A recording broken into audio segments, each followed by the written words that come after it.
நடிகை சுகன்யா குறித்த சர்ச்சை தான் இப்போ சோஷியல் மீடியாவில் வைரலாயிட்டு வருது.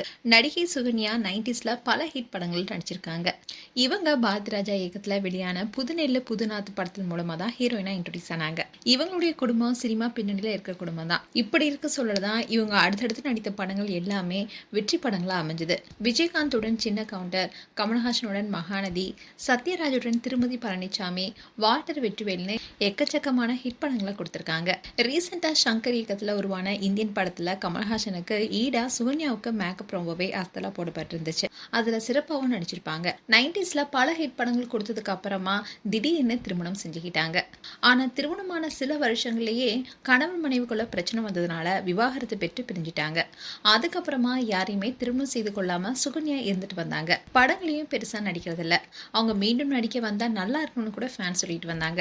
இதற்கிடையில தான் 90ஸ்ல சத்தியமங்கலம் வனப்பகுதியில தனி அரசாங்கமே நடத்திட்டு இருந்த சந்தன கடத்தல் வீரப்பனை மூத்த பத்திரிகையாளர் நக்கீரன் கோபால் ஒரு முறை இன்டர்வியூ எடுத்திருந்தாரு. அப்போ பேசிய வீரப்பன் முன்னாள் பிரதமர் நரசிம்மராவுடைய மகனுக்கும் சுகன்யாவுக்கும் இடையே திருமணத்தை மீறிய உறவு இருக்குன்னு சொல்லி பகிர் கிளப்பினாரு. அந்த விஷயம் அப்ப பரபரப்பை ஏற்படுத்தினுச்சு.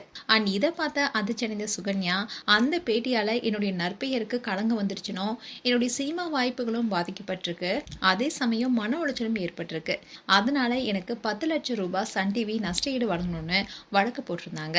இந்த வழக்கு கடந்த 30 வருஷத்துக்கு மேல விசாரிக்கப்பட்டுச்சு. இந்நிலைதான் சென்னை உயர்நீதிமன்றம் அளித்திருக்க உத்தரவுல சுகன்யாவுக்கு சன் டிவி தரப்புல இருந்து 10,500,000 ரூபாய் நஷ்டஈடு வழங்கணும்னு சொல்லியிருக்காங்க. இந்த விஷயம் தான் இப்ப பேசும் பொருளா இருக்கு.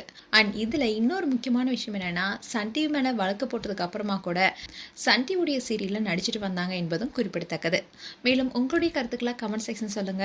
இது போன்ற வீடியோஸை பார்க்க நியூஸ் தமிழ் கிட்ஸ் எல்லாம் சப்ஸ்கிரைப் பண்ணுங்க. மறக்காம நோட்டிஃபிகேஷன் பட்டனை கிளிக் பண்ணுங்க.